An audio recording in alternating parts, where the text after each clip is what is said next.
Բարև ձեզ, Ստեփան Գրիգորյան, YouTube-յան ալիքի մասնակիցներ։ Ողջունում եմ ձեզ բոլորիդ։ Այսօր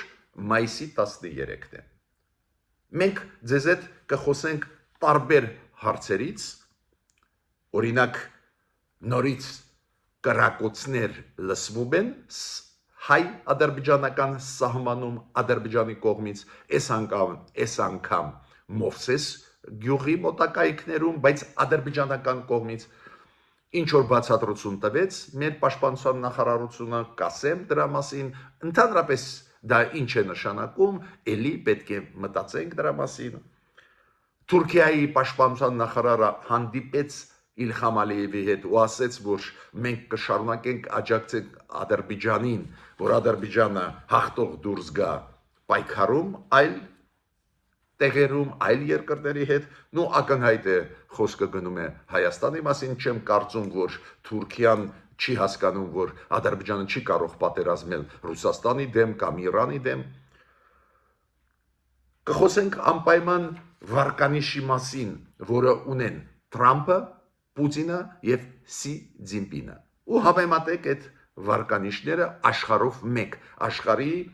երկրների կոնտեքստով։ Այդ վերլուծությունը արվել է, հատուկ ուզում եմ ուշադրություն դարձնել ձեր նրա վրա, որ Լեհաստանը փակում է հյուպատոսությունը ռուսական կրակովում, հետաքրքիր է, մենք պլանավորում ենք բացել Կապանում հյուպատոսությունը, ու պատճառը ինչու Լեհաստանը փակում է հյուպատոսությունը կրակովում։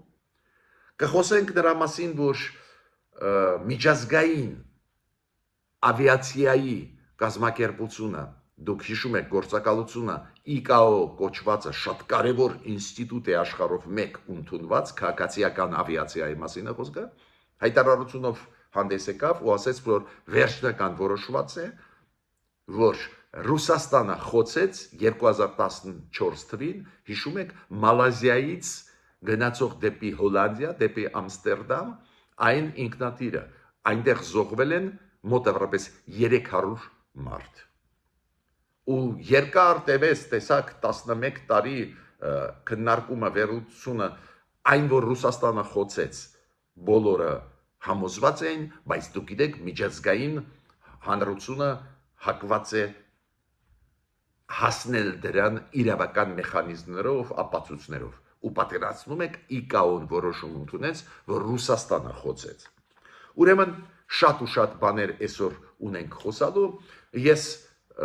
խոստում տվեցի, որ ամեն մեր ելույթի ժամանակ ես ձեզ կբերեմ օրինակներ, ոնց փայլուն աշխատում է հայերը, սփյուռքահայերը տարբեր օջախներում։ Ձեր աշխատանքը անչափ կարևոր է։ Այսօր ես պետք է ասեմ, որ շատ կարևոր նիստ կլինի հունիսի 5-ին, այն գործակալության, որը ամերիկյան կառավարության մի մասն է, այդ գործակալությունը զբաղվում է կրոնական ազատությունների հարցերով, դա հանձնաժողով է կոչվում, Միացյալ Նահանգների կառավարության շատ կարևոր ստորաբաժանում է։ Այս կրոնական ազատությունների հանձնաժողովը Միացյալ Նահանգների նիստ է հարավերելու հունիսի 5-ին կապված Ադրբեջանում կրոնական փոքրամասնությունների իրավունքների հետ, նաև այդ Լեռնային Ղարաբաղի հայերի մասին խոսքը կգնա, նաև խոսքը կգնա հայկական մշակութային ժառանգության մասին, որը ոչնչացվում է Ադրբեջանի կողմից։ Ու այդպես էլ ֆիքսված է, ու այդպես էլ քննարկումը կգնա։ Պետք է ասեմ, որ հայտնի բան է, որ մեծ աշխատանք են տանում ամերիկյան հայկական կազմակերպությունները այդ հարցում, դրա պատճառով նաև այդ հանձնաժողովը կենտրոնում պահում է հայկական ժառանգության հարցերը Լեռնային Ղարաբաղում, ու այդ օրինակը ցույց է տալիս, ինչքան փայլուն աշխատում են մեր կազմակերպությունները հայկական Միացյալ Նահանգներում, եւ ավանդական, եւ այլ կազմակերպություններ։ Շատ կարևոր աշխատանք է, հատուկ ուզում եմ ուշադրությունը դրա վրա դարձնել։ Հիմա Տրամփի վարկանիշը։ Գիտեք, այս ժողովրդավարությունների ալյանս կազմակերպությունը ստեղծեց առանձին բաժին, որը զբաղվում է այս ձևի ուսումնասիրություններով, աշխարհով մեկ։ Ու երկու խնդիր իրանք նշում են, որոնք շատ գծեցին Թրամփի վարկանիշը աշխարհով մեկ։ Թրամփի առևտրի պատերազմը հայտարարված գրեթե ամբողջ աշխարհի, դուք հիշում եք մաքսատուրքերի բարձացումը գրեթե ամբողջ աշխարհի երկրների դեմ, շատ իջեցրեց, եւ երկրորդը իր վերաբերմունքը պարոն Զելենսկու Ուկրաինայի նախագահի նկատմամբ։ Այո, Տրամպը սկսեց փոխել իր քաղաքականությունը, մենք ուրախ ենք, բայց իր ճնշումը Զելենսկու վրա, այն հայտնի Վաշինգտոնյան վեճը Զելենսկու Տրամպի միջև, ու դա բերեց նրան, որ 82% երկրներում աշխարհում 194 անկախ պետություններ ճանաչված են, մեծ մասում վերլուծություն արված է, ու այդ մեծ մասում երկրների 82%-ը համարում է Տրամպին, ռեյտինգը բացասական։ Պուտինին ռեյտինգը բացասական է 61% երկրներում, ավելի քիչ։ Սինձիպինի բացասական ռեյտինգը միայն 44% պետություններում։ Ուրեմն Տրամպի վարկանիշը շատ ու շատ ընկած է, ամերիկացիք պետք է դրա մասին շատ ու շատ երկար մտածեն ու առաջերտին հենց Տրամպը։ Այցելությունների հետ կապված ես միշտ նշում եմ, քանի որ անչափ կարևոր է, որ Հայաստանը ակտիվ աշխատի աշխարհի հետ։ Հիշում եք, ես երեք ասեցի, որ ողջունում եմ, որ նույն Սուրեն Պապիկյանը, մեր պաշտպանության նախարարը, ասենք, մեկնել է Հնդկաստան։ Հիմա ինքը մեկնեց Սուրեն Պապիկյանը Գերմանիա։ Նու պարզ է պաշտպանության նախարարը ինչու պետք է գնա Հնդկաստան եւ Գերմանիա, բոլորդ հասկանում ենք, փակագծերը բացել անիմաստ է, կարևորագույն այցելություններ են, որտեղ որ նաեւ մեր պաշտպանության հարցերը պետք է մասամբ լուծվեն։ Առատ Միրզոյանը այցելությունով գնաց Լյուքսեմբուրգ ու այսօր վաղը Լյուքսեմբուրգում կլինեն շատ կարևոր նիստեր Եվրոխորհրդի շրջանակներում։ Եվրոխորհուրդը այն մարմինն է, որի անդամն է Հայաստանը։ Եվրոխորհրդի շրջանակներում կլինի արտգործնախարարների խորհրդի նիստ։ Ուրեմն Եվրոխորհրդում դուք բոլորդ գիտեք, մարդու իրավունքներով զբաղվում է,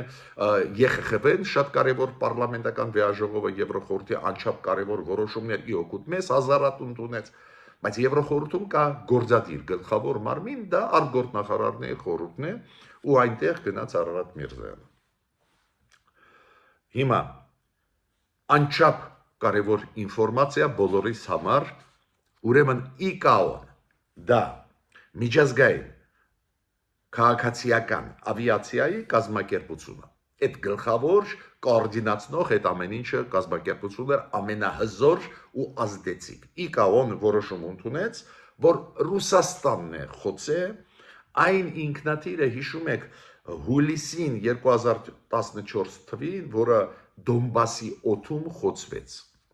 Ռուսաստանը երկար ժամանակ գցում էր ուկրաինացիների վրա, բայց մենք բոլորս հիշում ենք, այն ժամանակ Դոնեցկը, Լուգանսկը գրեթե ամբողջությամբ վերահսկում էին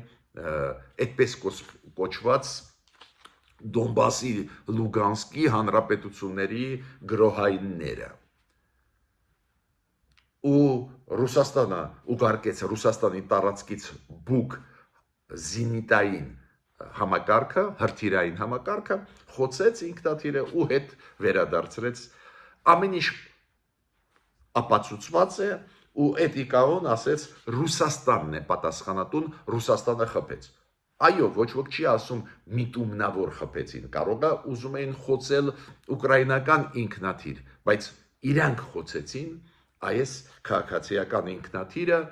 Boeing-ը, որը Մալազիայից գնում էր դեպի Հոլանդիա։ Ցավով պետք է ասեմ, հիշում եք, մոտ 300 հոգի զոհվեցին։ Բայց անպայման կարևոր էր, որ գտնվեին մեղավորներ, ոչ թե անորոշ իրավիճակ։ ICAO-ն ի վերջո երկար 11 տարվա ուսումնասիրություն տանելով աշխարհի հետ միասին տարբեր պետությունների, հատուկ ծառայությունների, հատուկ դրանով զբաղվող անվտանգի հարցերով տարբեր երկրների միջազգային կառույցների կարողացավ մեղադրել, գտնել մեղավորներին։ Իրանք կոնկրետ անուններ տալիս են, 3 հոգի դրա պատասխանատու են, նաև այդ թվում այդպես կոչված Դոնեցկի հանրապետության պաշտպանության նախարար Ստրելկովի մասին է խոսքը։ Անչափ կարևոր դրական արդյունք է։ Գիտեք, հանցագործությունը, երբ որ կատարվում է այս մասշտաբի, անպայման պետք է պատժվեն մեղավորները։ Ու Ռուսաստանը մեղավոր է ճանաչվել, Ռուսաստանը նաև կոմպենսացիա պետք է տա, բայց այդ առաջի որոշումն էր մեղավորության, հետո ԻԿԱՕ որոշում կընդունի կոմպենսացիայի մասին։ Արտգործնախարարը Լեհաստանի Ռադոսլավ Սիկորսկին ինքը որոշում ընդունեց փակել Կրակովում ռուս հյուպատոսությունը, ռուսական հյուպատոսությունը։ Պարզ է շատ ցավոտ դա ընդունեց Ռուսաստանը, բայց լեհերը ինչ են ասում։ Անցած տարի հիշում եք մայիսի 12-ին, անցած տարվա ամենախոշոր Վարշավայի առևտրի կենտրոնը վարվեց։ Ու պարզվեց, որ հրկիզում է եղել։ Ոչ թե ասենք պատահական ինչ որ սկսվեց վարվել այս կենտրոնը անփույթ ինչ որ սխալների պատճառով մարդկանց, ոչ, միաժամանակ 20 տեղում սկսվեց հրկիզվել այս ու իրանց ուսումնասիրությունները այդ մեկ տարվա բերեցին նրան, որ առաջինը իրար բռնեցին այդ մարդկանց, ով իրականացրել է դա ու ամբողջ վարվեց այդ մեծ առևտրի կենտրոնը ու ապացուցվեց, որ այդ մարդիկ կատարում էին Ռուսաստանի հատուկ ծառայությունների պատվերը։ Ու պատասխանը Լեհաստանին է, որ իրանք փակեցին հյուպատոսությունը Կրակովում։ Իրանք ասում են այնտեղից էին գալիս հրահանգները։ Ու հիմա ես մի հարց ուզում եմ տալ, ինչու է գալիս Սերգեյ Լավրովը Հայաստան։ Հիշում եք, մեր արտգործնախարարությունը հայտարարությունով հանդես եկավ, այո, կարող է ցանկացած պահին մոտ ժամանակներս գալ Սերգեյ Լավրովը Հայաստան։ Պնդում եմ, որ դա կարող է կապված լինել Կապանում ռուսական հյուպատոսության բացման հետ։ Ես համարում եմ լրջագույն սխալ կարվի մեր կառավարության կողմից, եթե մերոնք Կապանում բացեն ռուսական հյուպատոսությունը։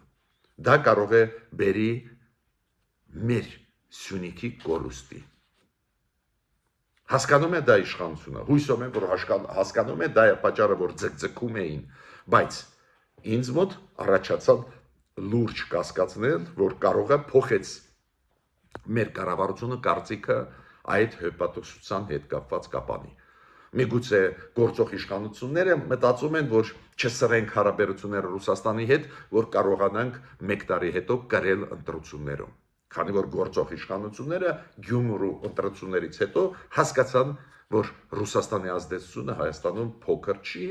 ու Ռուսաստանը կարող է հիբրիդային մեթոդներ օգտագործելով, ոնց արեց նույն Ռումինիայի ընտրությունների ժամանակ, ոնց արեց Մոլդովայի ընտրությունների ժամանակ, կարող է ուզում են փոխեն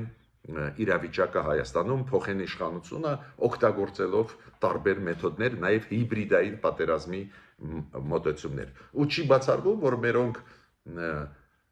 փորձում են սիրաշահել Ռուսաստանը։ Իզուր քայլեր են, շատ իզուր, Ռուսաստանը չի փոխի իր կարծիքը, Ռուսաստանը ամեն ինչ կանի նախկիններին բերել իշխանության Հայաստանում, նախկիններին։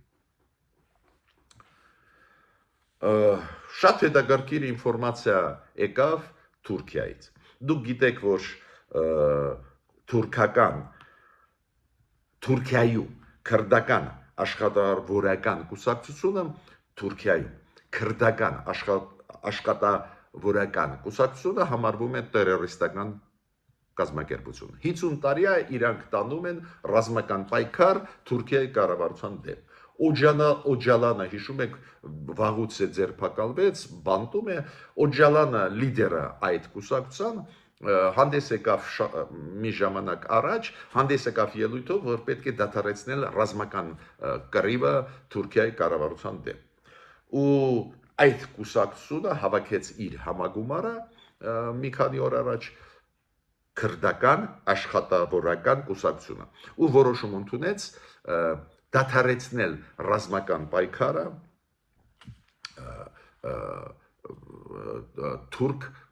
Թուրքիայի կառավարության դեմ որոշում ընդունվեց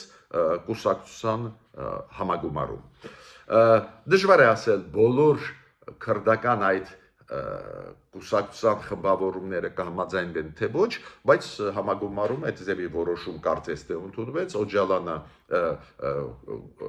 դիմեց կոչով, իրանք հարգեցին իրանց լիդերի ցանկությունը դադարեցնել ռազմական գործողությունները Թուրքիայի կառավարության դեմ Էրդողանը արձագանքեց, ինքը ասեց Թուրքիան պետք է ազատ լինի տերորիզմից ու այդ ուղղությամբ կարևորագույն քայլ է դա նայենք ոնց են զարգանալու իրադարձությունները այս կուսակցության հետ կապված այո պրոքուրդական կա կուսակցություն գիտեք որը ֆրակցիա ունի Թուրքիայի պարլամենտում պրոքրդական իրանց ֆրակցիան երրորդն է Թուրքիայի պարլամենտում բայց իրանք քաղաքական մեթոդներով պայքարում են ասենք ժողովրդավարության համար քրդերի իրավունքները հարգելու համար քրդական բավարարական կուսակցությունը 50 տարի կռիվների մեջ էր հիմա դադարեցնում է այդ պայքարը նայենք ուրա գնալու զարգացումն է հիմա ես նաև կարևոր ինֆորմացիա ձեզ ուզում եմ տալ Չինաստան Միացյալ Նահանգների բանակցությունների հետ կապված։ Ուրեմն այդ բանակցությունները վարում է Սկոտ Բեսետը, ֆինանսների նախարարը Միացյալ Նահանգների, ով հայտարարեց, որ Չինաստանի հետ ընդհանուրի եկան լուրջ առաջընթաց է Չինաստան Միացյալ Նահանգներ առևտրի ոլորտում խնդիրների հետ կապված Տրամպը այդ բանակցություններից հետո հիշում եք ինքը մաքսատուրքերը բարձրացրեց հաստրեց 154% իջեցրեց դարձրեց 80% ու կարծես թե մեղմացան այդ առևտրի ոլորտում մաքսատուրքերի ոլորտում հակասությունները Միացյալ Նահանգներ Չինաստան ավելի Տրամպ ասեց որ այդ դեֆիցիտը առևտրի կկրճատվի 1 տրիլիոն դոլարով ինչու՞մ է խնդրեմը դեֆիցիտը մեծ է կոպիտ ասած չինական ապրանքները ավելի շատ են ծախվում Ամերիկայում քան թե ամերիկյան ապրանքները Չինաստանում ու այդ դեֆիցիտը Տրամպը ուզում է կրճատել ու ասում են որ այս բանակցությունները կարծես թե բերեցին լավ արդյունքների մենք միշտ էլ պետք է ուրախանանք քանի որ պատերազմ առևտրի ոլորտում ոչ ոքի ձեռնտու չի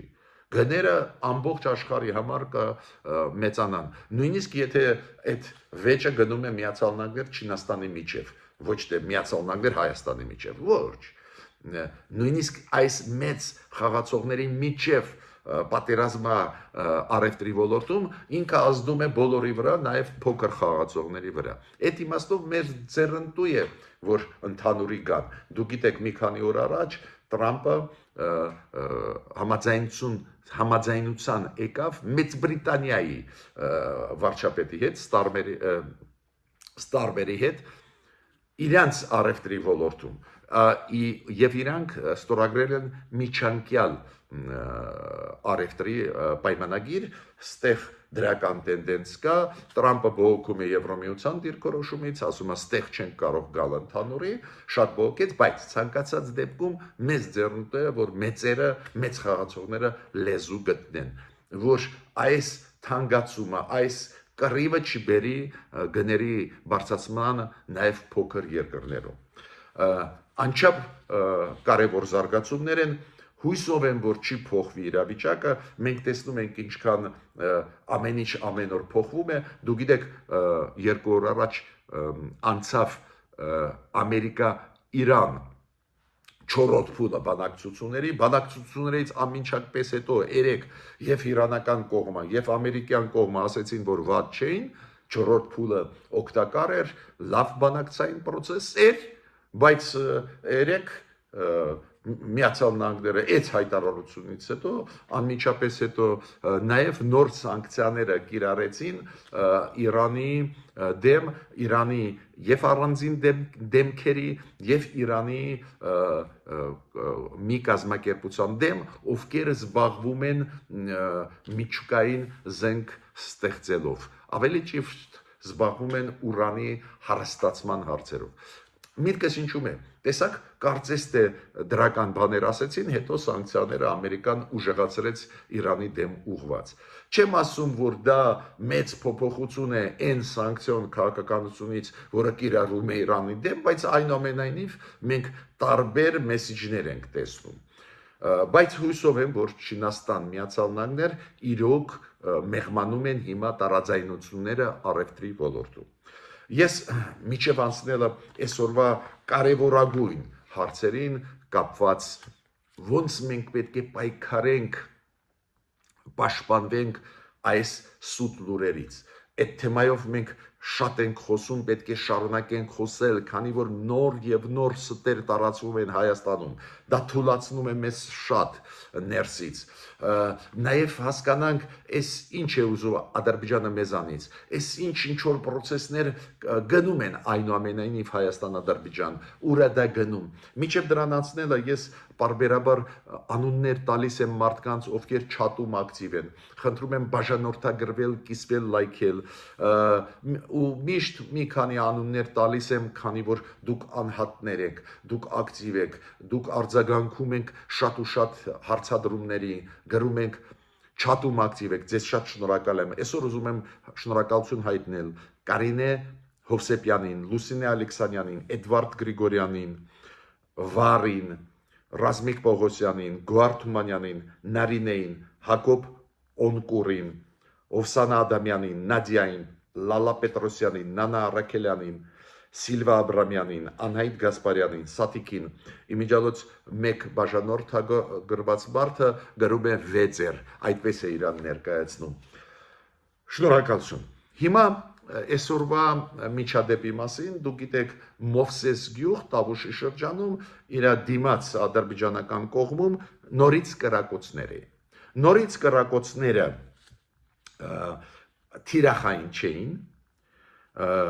թիրախային չէին, բայց այնուամենայնիվ կրակոցներ կային։ Մեր պաշտպանության նախարարությունը արձագանքեց ոնց։ Մեր պաշտպանության նախարարությունը ասեց, երբ որ թիրախային չեն կրակոցները, վտանգ չեն ներկայացնում, մենք չենք արձագանքում, մենք արձագանքում ենք, երբ որ թիրախային են, ու այդ արձագանքը գիտեք ոնց է, մերոնք գրում են ադրբեջանցիներին ու ասում են, եթե դուք կասկածներ ունեք կամ ինչ որ միջադեպ է, եկեք ուսումնասիրենք։ Ստեղ ես ինչ որ process տեսնում եմ, քանի որ հիշում եք մի քանի օր առաջ մեր պաշտպանության նախարարությունը ասեց, որ մենք գրեցինք ադրբեջանցիներին, ադրբեջանցիք ինչ որ բան մեզ գրեցին, մերոնք փակագծերը չեն բացում այդ ինչ փոխանակում ինֆորմացիա գնում է, բայց այնուամենայնիվ ինչ որ process կա։ Ես չգիտեմ ուր է դա գնում, դա դրական արդյունք կտա թե չի տա, բայց նաև զուգահեռ տեսնում են, որ Ադրբեջանի կողմից այս կոշտ հրետորաբանությունը մի քիչ փոքրացավ։ Ուրեմն ինչ որ process հայ-ադրբեջանական գնում է։ Իմ ասածը շատ հասարակ է։ Ես կասկած չունեմ նաև, որ Նիկոլ Փաշինյանը գնաց Մոսկվա մայիսի 9-ին իմանալով, որ կունենա իմիջային լուրջ կորուստներ, բայց այնուամենայնիվ գնաց հույս ունենալով, որ կհանդիպի Ալիևի հետ, Ալիևը չգնաց, դուք գիտեք, ավելի նուրբ քայլ արեց, չգնաց, Նիկոլ Փաշինյանը հույս ուներ, որ գոնե ոտի վրա իրանք Ալիևի հետ ինչ որ բանի մասին խոսեն, չստացվեց, բայց ես ինչ եմ ուզում ասել։ Դա նշանակում է, որ ինչ որ process գնում է։ Իմ առաջարկը կառավարության, քանի որ Բայրամովը 2 օր առաջ հիշում եք նորից կրկնեց, Հայաստանը պետք է սահմանադրությունը փոխի, Հայաստանը պետք է Մինսկի խմբի ՀՀԿ համաձայնվի, որ Մինսկի խումբը ՀՀԿ-ի ծրվի եւ այլ, ինչին գրեթե Հայաստանը համաձայնվեց, բայց Ադրբեջանը չի ստորագրում խաղաղության պայմանագիրը։ Իմ առաջարկը կառավարությանը հասարակ է։ Պահանջեք նաև Ադրբեջանից, որ իր սահմանադրությունը փոխի։ Պահանջեք, որ Ադրբեջանը օրինակ եթե մենք համաձայնվենք ԵԱՀԿ-ի Մինսկի խմբից դուրս գալ, գոնե ստորագրի մեզ հետ դիվանագիտական հարաբերությունների հաստատումը, հասկացաք, չէ՞ ինչի մասին է խոսքը։ Եթե այդ 17 կետանոց խաղաղության պայմանագիրը դեռ Ադրբեջանը պատրաստ չի ստորագրել, էլի բան ուզում է կորզել, մենք պետք է ասենք, հասկացանք։ Կորզեցիր, մենք համաձայն ենք ձեզ հետ միասին ԵԱՀԿ-ի Մինսկի խմբից հրաժարվել, պաշտոնական նամակ, բայց դիվանագիտական հարաբերություն հաստատել։ Ես կասեի այդպես, այս ձևի քայլեր ռուսերեն ասում են встречные шаги։ Ադրբեջանը քեզանից բան պահանջում է, դու չես մերժում, բայց ասում ես Ադրբեջան, այդ դեպքում դու էլ սա արա, կարող է խթան հանդիսանա, որ Ադրբեջանը ստորագրի խաղաղության պայմանագիրը։ Ես նորից կրկնում եմ, չեմ հավատում, որ Ադրբեջանը ուզում է ստորագրել կամ պատրաստ է ստորագրել։ Բայց եթե մեր կառավարությունը հավատում է, ես ասում եմ, եթե դուք հավատում եք, դուք պետք է մի քանի նախաձեռնությունով հանդես եկաք գալ, որ հավանականությունը բարձրանա, որ կստորագրի Ադրբեջանը։ Ու անցնում եմ այսօրվա գլխավոր հարցին, անչափ կարևոր մեզ բոլորիս համար։ Գնում է լուրջ պատերազմ։ Իշխանությունները այս ինֆորմացիոն պատերազմը աղազանգեցին, հիշում եք Ալեն Սիմոնյանը, Նիկոլ Փաշինյանը վերջի 10 օրվա մեջ մի քանի անգամ ասեցին հիբրիդային պատերազմ է գնում Հայաստանի դեմ, ասեցին, որ ստեր են տարածվում, ասեցին, որ պրոռուսական ուժերը ուզում են կոպիտ ասած պայքարել, ուզում են թուլացնել Հայաստանը, պրոռուսական ուժերը ուզում են էս անեն, այն անել, ամեն ինչ ճիշտ է, մենք համաձայն ենք, հիբրիդային պատերազմը Ռուսաստանը վարում է Հայաստանի դեմ, ակնհայտ է, բայց դրանից հետո ես չեմ տեսնում քայլեր։ Ուրեմն գոնե մենք պետք է աշխատենք այդ ուղղությամբ, ու քանի որ ես պրոֆեսիոնալ զբաղվում եմ այդ հարցերով, պայքար ֆեյքերի դեմ, պայքար ստերի դեմ, պայքար հիբրիդային այդ քայլերի դեմ, ես դրանով զբաղվել եմ, բավական պրոֆեսիոնալ, ես ուզում եմ մի քանի նոր ֆեյքեր, նոր նարատիվներ ռուսական, որոնք տարածվում են Հայաստանում, դրան պատասխան տալ, ձեր ուշադրությունը դարձնել։ Ով է տարածում։ Ոչ միայն ռուս փորձագետները, ում բերում են, հրավիրում են Հայաստան, տարբեր կազմակերպություններ, կասկածելի Հայաստանի ներսից, բայց նաև հայկական ազգանուններով փորձագետները ապրող Հայաստանում, ապրող դրսում, նաև իրանք տարածում են։ Վտանգը ինչու՞մ է, եթե ռուս փորձագետը ասում է, որ Եվրոպան վատն է, հայերը լուրջ չեն նայում, հասկանում են, որ Եվրոպայի հետ հիմա Ռուսաստանը հաշիվներ է մաքրում, դաժան պայքար է գնում, բայց երբ որ հայ ազգությամբ մարդ դա ասում է, հայկական ազգանունով կամ Հայաստանի Հանրապետության քաղաքացին, շատ անգամ դա ապակողորոշում է մեր հասարակությունը, եւ սփյուռքայությունը, եւ հարցախայությունը, եւ Հայաստանի Հանրապետության քաղաքացիները։ Ուրեմն անցնենք մի քանի օրինակների։ Արևմուտքը փչացնում է հարաբերությունները Հայաստանի Ռուսաստանի հետ։ Պատկերացնում եք։ Ասում են Արևմուտքը փչացնում է հարաբերությունները Ռուսաստան-Հայաստան։ Ուրեմն պատասխանը շատ հասարակ է։ Ռուսաստանը փչացրեց հարաբերությունները Հայաստանի հետ։ Երբ որ չպաշտպանեց Լեռնային Ղարաբաղը, ունենալով Լեռնային Ղարաբաղում խաղաղապահներ, չպաշտպանեց։ Եվ երկրորդը չպաշտպանեց Հայաստանը, երբ որ մեր տարածք ներխուժվեց Ադրբեջանը, երբ որ Ադրբեջանը գրավեց 200 քառակուսի կիլոմետր բուն Հայաստանի տարածքից։ Դες փչացումը մեր հարաբերությունների գալիս է Ռուսաստանից։ Ռուսաստանը չի կատարել իր պարտավորությունները։ Մյուսը Արևմուտքը հանձնեց Լեռնային Ղարաբաղը, օգտվելով, որ Ռուսաստանը կռվում է Ուկրաինայում ու թույլ է։ Այդ շատ նման է նրան, երբ որ միջ այդ նույն փորձագետները հայկական ազգանուններով իբր ավարտած Եվրոպայում, չգիտեմ, Զիմբաբվեում համասարաններ կամ Ամերիկայում, երբ որ ասում էին, որ Արցախը Նիկոլը հանձնեց, Ռուսաստանը ուզում էր օգնել, բայց Նիկոլը հանձնեց։ Ու մոռանում են, որ Նիկոլ Փաշինյանից առաջ Վլադիմիր Պուտինը 2020 թվականին ասեց Արցախը, ինքը ասեց Ղարաբաղը դա անբաժանելի մասն է Ադրբեջան։ Ավելին, Այ հիմա դա մի քիչ փոխեցին։ Չի ստացվում խապել, մեր հասարակությունը գիտի, որ գործող իշխանություններն էլ սխալներ արել են։ Մենք բոլորս գիտենք, բայց մենք հասկանում ենք, որ Ռուսաստանը հանձնեց, Ռուսաստանի սահմանապահները, խաղապանները չպաշտպանեցին Լեռնային Ղարաբաղը։ Իրանք այնտեղ կանգնած էին, Ղարաբաղցիք իրանց ընտրեցին, ոչ թե Եվրոպայից, Ամերիկայից խաղապաներին։ Ղարաբաղցիք ընտրեցին ռուս խաղապաներ։ Իրանք հանձնեցին Ադրբեջանին։ Միասին ադրբեջանցիների հետ հայերին ասում են դուրս եկեք, մենք չենք կարող ձեզ պաշտպանել։ Ու հիմա դա չի անցնում։ Բոլորը հասկանում են։ Գործող իշխանությունը արել է սխալներ, բայց գլխավոր մեղավորը Ռուսաստանն է, որը չպաշտպանեց Արցախահայությունը։ Հիմա նոր, տեսակ, նոր նարատիվ։ Չէ, հանձնեց Լեռնային Ղարաբաղը արևմուտքը։ Ռուսաստանը թույլ էր ու արևմուտքը հանձնեց։ Պատկերացնում եք, Ղարաբաղում կանգնած էին ռուս խաղապաներ։ Ռուս խաղապաներ կանգնած էին։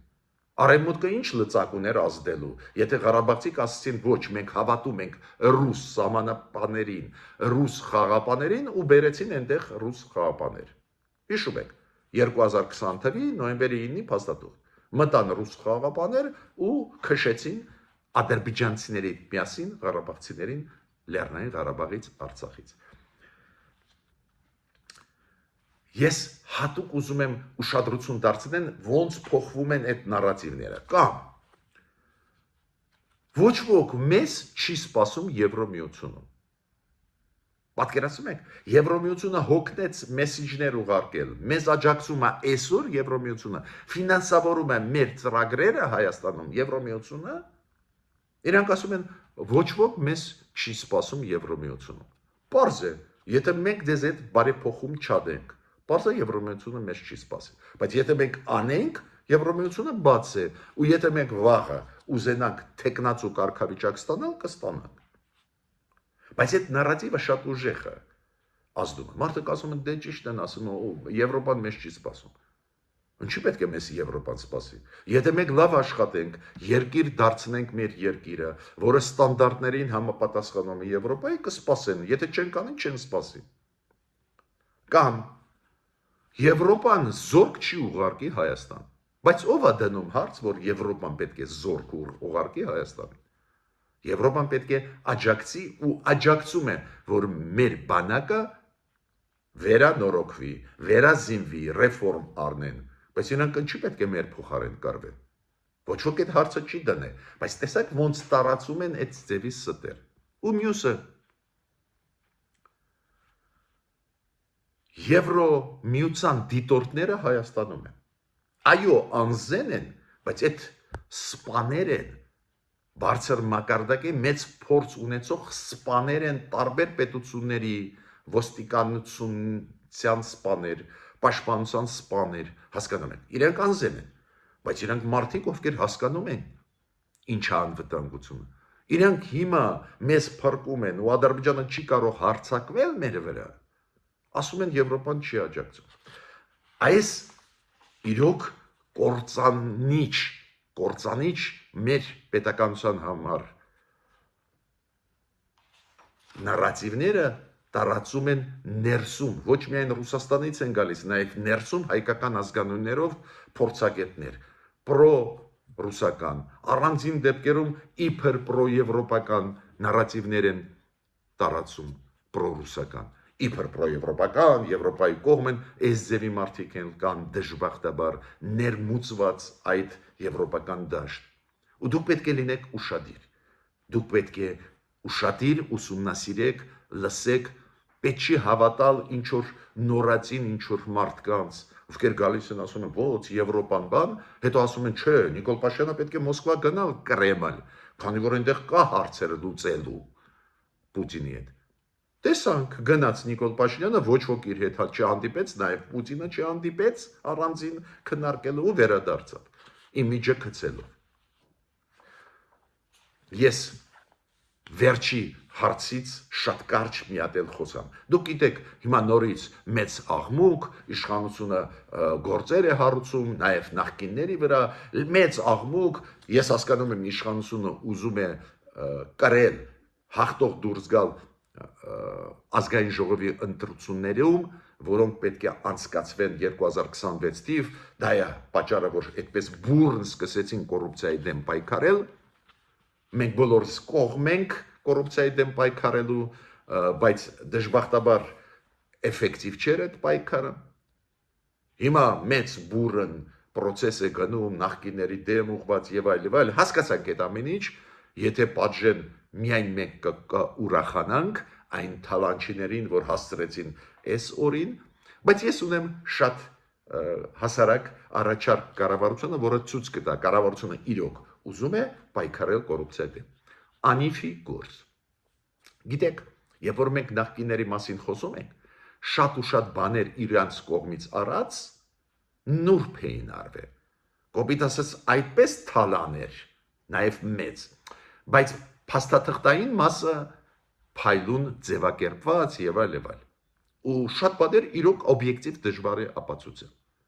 Բայց Անիֆի գործը իդեալական է։ Անիֆի գործը գիտեք ինչով է։ Այդ գործակալությունը, որը զարգացման հարցերով պետք է զբաղվել, հիմա սկանդալ է, անընդհատ ազգային ժողովում այդ թույլ կողմը Նիկոլ Փաշինյանի օգտագործում է պրոռուսական ընդդիմությունը, ինձ հետաքրքիր չի, ինչ են իրանք ասում, բայց Անիվի գործը, որ այդ գործակալությունը ստեղծված, որը պետք է զարգացման ծրագրերով Հայաստանի զբաղվեր ու պետության անունից օֆիցիալ ֆինանսավորվեց, այնտեղ շատ հեշտ բան է, ոչ մի բան ապացուցել պետք չի, քանի որ մարդիկ վերցրեցին մեծ գումար, հասնող 6-7 միլիոն դոլարի ու փոխանցեցին բարեկամներին դուրս, Հայաստանից դուրս։ Այստեղ ուսումնասիրելու բան չկա։ Ստուգում ես փաստը, որ գողացան փողերը տարան, այլ ոչ թե օգտագործեցին, բայց ոչ էֆեկտիվ պետք է ձերբակալել։ Ոչ, ուղղակի գողացան։ Ուստեղ իշխանությունը պետք է բռնի այն մարդկանց, ովքեր որոշում ընդունեցին այդ փողը դուրս ուղարկել ինչ որ բարեկամներին, ծանոթներին։ Ու եթե այս քայլում կառավարությունը չանի կոնկրետ քայլ, ուրեմն չի ուզում կառավարությունը ռեալ պայքարել կոռուպցիայի դեմ։ Նորից աղմուկ, մեծ աղմուկ ու հետո արդյունքում ոչ մի էֆեկտ չի լինի։